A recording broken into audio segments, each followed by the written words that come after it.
¿Quieres el micrófono? Sí, por favor. Dame el micrófono porque yo intervengo con menos pasión.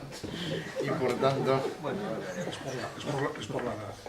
Es por la edad.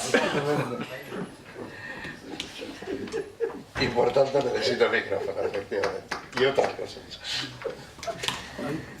Bien, concibo la función que me corresponde desarrollar ahora no como la de hacer otra ponencia, ni mucho menos, además sería imposible, porque Emiliano ha avanzado prácticamente todo lo que podía decir y además estoy completamente de acuerdo, lo que dificulta la función de discusión, ciertamente.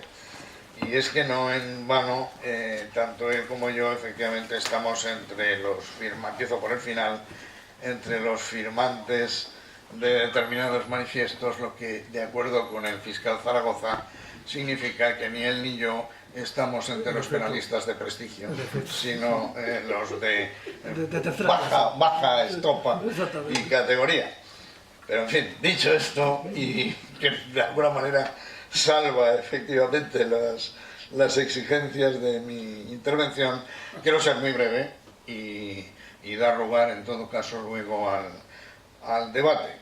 Tengo que decir algo porque, entre otras cosas, ya ha anunciado Emiliano algo en relación con el lenguaje. Y voy, como él, a empezar por lo más elemental, por el principio, incluso apelando al propio concepto y a la propia función que desarrolla el derecho penal.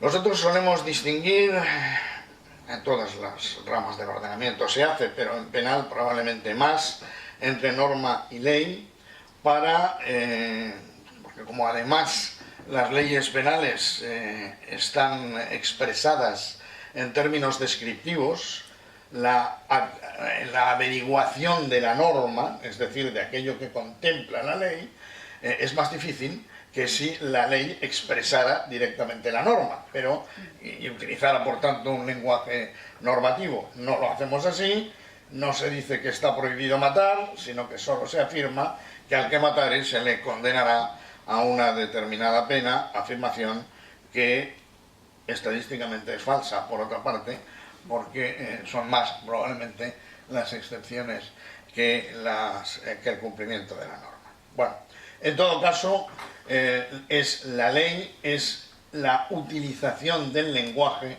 de donde hay que obtener la norma y por tanto de donde hay que obtener la prohibición o el mandato, en todo caso la limitación al principio general de libertad, porque las normas penales constituyen imperativos de hacer o de no hacer que comportan una limitación al libre desarrollo de la personalidad. Usted puede hacer lo que le da la gana, excepto lo que el Código Penal dice.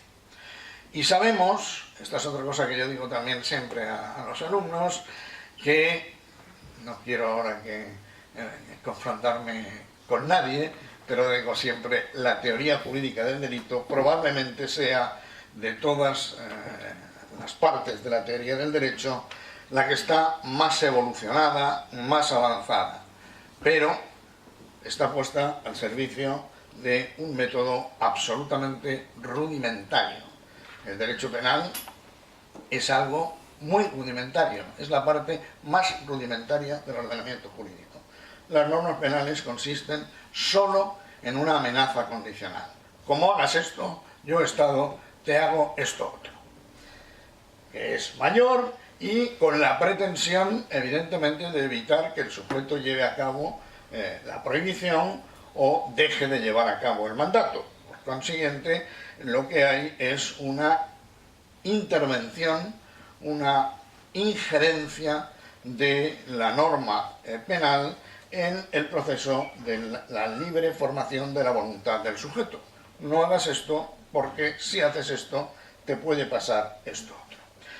Pues bien, lo primero que hay que decir es que para que una amenaza condicional funcione es absolutamente necesario que quien emita el mensaje y quien reciba el mensaje hablen el mismo idioma. Que la emisión y la recepción solo se puede producir con la misma sintonía. Si utilizamos sintonías distintas, el mensaje no llega. Y por tanto, si entendemos o utilizamos unos términos o unas palabras con las que componemos la ley distintas o de distinta acepción para el que emite, es decir, para la ley, y para el que recibe, es decir, para el ciudadano, no existe una unidad de norma. No vamos a entender la norma igual y por tanto el mensaje no va a desarrollar su pretensión, que es justamente no la de castigar ex post y porque ha sido malo, sino la de intentar evitar la comisión de la conducta que se pretende evitar a través de la norma, que se expresa, insisto, a través de la ley y por tanto de sus respectivos términos. Pues bien, cuando producimos una perversión del lenguaje, cuando utilizamos por tanto un lenguaje que el ciudadano no está en condiciones de entender o al menos de delimitar, entonces estamos de una manera, no sé si decir indirecta o directa, quebrantando la legalidad, quebrantando el principio de legalidad, cuya esencia es justamente la de la previsibilidad y la de que el sujeto pueda determinar qué conductas tiene derecho a hacer y qué conductas están prohibidas y qué le va a pasar si efectivamente lleva a cabo esas conductas. Por lo que podemos llegar a la conclusión de que la perversión del lenguaje utilizado no por el legislador, sino por quien luego interpreta la ley de manera distinta a como la pudo interpretar el ciudadano, supone una quiebra radical del principio de legalidad y supone, por tanto, una quiebra, directamente hay que decirlo, del Estado de Derecho. Esto servía como introducción, ya digo que quiero ser muy breve y por tanto me voy a ir rápidamente a la idea de violencia que efectivamente ha expresado Emiliano perfectamente, ha dicho justo lo que yo quería subrayar, que es el entendimiento de la violencia como forzar la voluntad, como doblegar la voluntad de aquel frente a quien se ejerce, al margen de los requisitos físicos que efectivamente pueda tener la violencia física, pero el sentido que tiene la violencia en el ámbito del derecho penal es justamente reforzar que se niega la libertad de aquel frente al que se ejerce la violencia. La violencia, por tanto, al margen de que pueda producir agravios físicos, de que pueda producir resultados físicos que deberán ser considerados en su caso, lo que fundamentalmente debe destacarse como concepto central es el de negación de la libertad, el de doblegar la libertad. Por eso justamente la violencia aparece básicamente en los delitos contra la libertad, y los delitos contra la libertad sexual no dejan de ser delitos contra la libertad. Por tanto, la agresión sexual es y consiste exactamente en eso, en denegar la libertad del ciudadano, en forzar la libertad del ciudadano. La violación no es otra cosa, es otra cosa, pero puedo decir que no es otra cosa que una coacción agravada, es decir, es forzar la voluntad del sujeto y obligarle a hacer lo que no hace, lo que no quiere hacer, perdón, obligarle a hacer lo que no quiere hacer. De ahí que entendamos que no es o que no siempre se requiera una violencia física, y de ahí que el Código Penal efectivamente haya parificado la violencia con la intimidación, porque en ambos casos el efecto respecto de la libertad del ciudadano es el mismo. Podríamos preguntarnos si, también lo ha hecho Emiliano, ya digo que había ido pisando buena parte de las cosas que quería decir, si tiene sentido o no, si la forma correcta de interpretar los términos en el Código Penal es la constante, la uniforme, Es decir, emplear un término o interpretar un término de la misma manera cuando aparece en diversas partes del código, y por tanto hay que interpretar igual el término violencia en las coacciones o en la rebelión, o por el contrario, hay que adaptar lógicamente al papel que desarrolla y que desempeña en cada uno de los distintos preceptos del Código Penal ese término. Y a mi juicio, aun cuando se tenga que respetar siempre el ámbito de extensión terminológico, es decir, se tenga que decir lo que el término permite que se diga y no ser interpretado de una manera distinta a como el término se expresa, porque entonces, insisto, estamos quebrantando la legalidad a través de la perversión del lenguaje, pero sí es necesario interpretar cada término en cada precepto conforme con la función que está desempeñando. Y la función común me parece, insisto, la de quebrar la voluntad del sujeto pasivo, vamos a llamarle para entendernos, de la víctima. Con lo cual habrá que adaptar a ese papel, a esa posibilidad de oponerse a la violencia que tenga la víctima, el grado de violencia que vamos a requerir para que la conducta sea típica, para interpretar la violencia en cada precepto.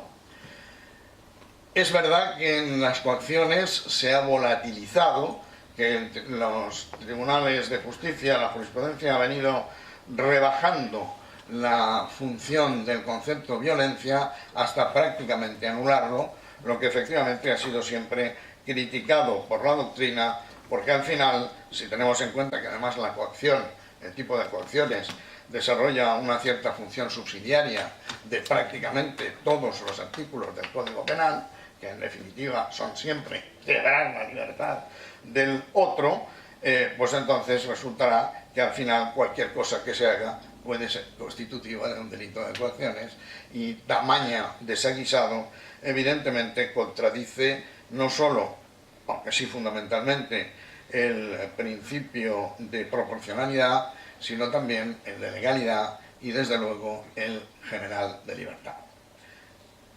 Negaría el libre desarrollo de la personalidad. Pero en definitiva habrá que interpretar, como digo, la violencia en función de su destino y de la función que, valga la redundancia, desarrolla en cada tipo. ¿Qué ocurre en las agresiones sexuales? ¿Cuál es la violencia necesaria? ¿Cuál es la violencia típica para que el precepto constituya efectivamente una agresión sexual violenta, y en su caso una violación? Pues la suficiente para doblegar la voluntad de la víctima. No hace falta, para doblegar la voluntad de una chica de 18 años, más o menos bebida y en situaciones de escasa capacidad de respuesta, no hace falta una gran violencia para que efectivamente sea suficiente para la tipicidad de un delito de agresión sexual. ¿Cuál es la víctima del delito de rebelión? El Estado. Pensar que el grado de violencia que se requiere para la tipicidad de la rebelión, que estoy de acuerdo, es un alzamiento en el que la violencia se realiza para alcanzar directamente los fines que recoge el delito de rebelión, el grado de violencia tiene que ser suficiente para seriamente poner en riesgo la voluntad del Estado. Pensar, por tanto, que un grado de violencia similar al de una chica de 18 años es la capacidad de contrariar esa violencia que tiene el Estado, es, como podréis comprender, ridículo. Si analizamos y si comparamos los pronunciamientos que la última jurisprudencia ha realizado en la famosa sentencia de la Manada o la que está realizando en el Procés, y fundamentalmente subrayo, ahora no hay todavía jurisprudencia, obviamente, porque no hay sentencia, pero sí ha habido autos del juez de instrucción y sí ha habido autos de la sala de apelaciones de la sala segunda del Tribunal Supremo, donde se ha subrayado que es suficiente para tipificar como violencia el supuesto, yo diría que doloso eventual, de imaginar que la conducta desarrollada podía generar algún tipo de violencia por cuanto el propio sujeto pasivo, la propia víctima, es decir, el Estado, en este caso el Estado español, tendría que llevar a cabo actos de violencia. Y vemos en discusiones, incluso a través, si se está siguiendo el juicio oral, se verá cómo en muchas ocasiones las preguntas, el interrogatorio va dirigido a pensar si algún acto que se ha desarrollado con mucha posterioridad a la eventual consumación de la rebelión ha podido o no ser constitutivo de violencia. ¿Y qué más da? Que ha habido una violencia, que luego se han quebrantado en las autopistas los peajes de las autopistas, oficinas de peaje de autopista, que alguien ha tenido un comportamiento violento en algún lado, que los TDR, etc. Nada de eso afecta a la eventual violencia típica del delito de rebelión. Nada en absoluto, porque son actos posteriores. Actos, por tanto, de los que no tienen ninguna responsabilidad los eventuales autores que se pretenden del delito de rebelión. La proporcionalidad exige, por tanto, que consideremos un grado de violencia típico, adecuado, insisto, para poner en serio riesgo la voluntad de la víctima, que en este caso es el Estado español. ¿Por qué ha habido esa insistencia en el delito de rebelión? ¿Por qué ha habido esa insistencia en la acusación de la rebelión? La acusación de la rebelión no se puede preguntar, evidentemente, porque por desgracia falleció el fiscal que construyó la acusación, pero la acusación de la rebelión sirvió inmediatamente para denegar la libertad condicional y para decretar la prisión provisional con el argumento de que, dadas las penas tan elevadas que contenía el delito, era previsible un riesgo de fuga. Riesgo de fuga que en algunos casos efectivamente se confirmó y en otros no. ¿Y cuál ha sido el argumento para denegar la suspensión de esa prisión provisional y la concesión, por tanto, de la libertad condicional? O de la libertad provisional, mejor dicho. Por un lado, que en algunos casos efectivamente se habría quebrantado esa libertad y que se había producido una huida de la justicia y que esa se podía producir.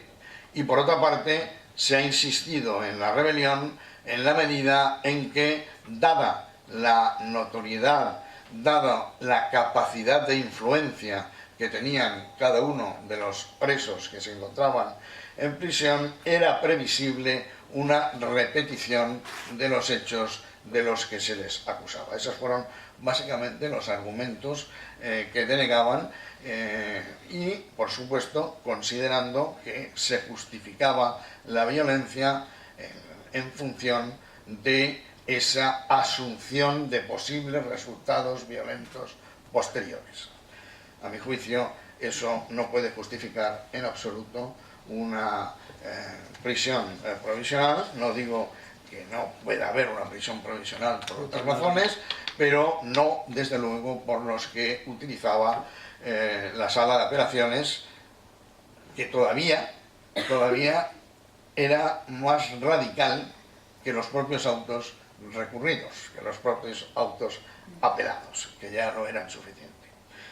A mi juicio, la rebelión se dictó y se incluyó en la acusación, en la querella, por una única razón. Y era una razón de competencia jurisprudencial, porque de esa manera el juicio está siendo conocido por la Sala Segunda del Tribunal Supremo y de la otra manera habría ido a parar al Tribunal Superior de Justicia de Cataluña. Esa es a mi juicio la razón fundamental, y que se pueda, es verdad que se podía forzar de otra manera la competencia del Tribunal Supremo, pero esa fue la más sencilla y creo que es la que hace que se mantenga. Pronósticos, es muy difícil dar pronósticos ante justamente el tema de la previsibilidad falla, porque no sabemos cuáles son las consecuencias jurídicas que se produzcan, ni a corto ni a medio plazo. Pero a mi juicio el Tribunal Europeo de Derechos Humanos intervendrá al menos en la predecibilidad y al menos en la extensión de la legalidad del concepto de violencia utilizado en el delito de rebelión. Sobre todo lo demás prefiero no pronunciarme en este momento. Nada más.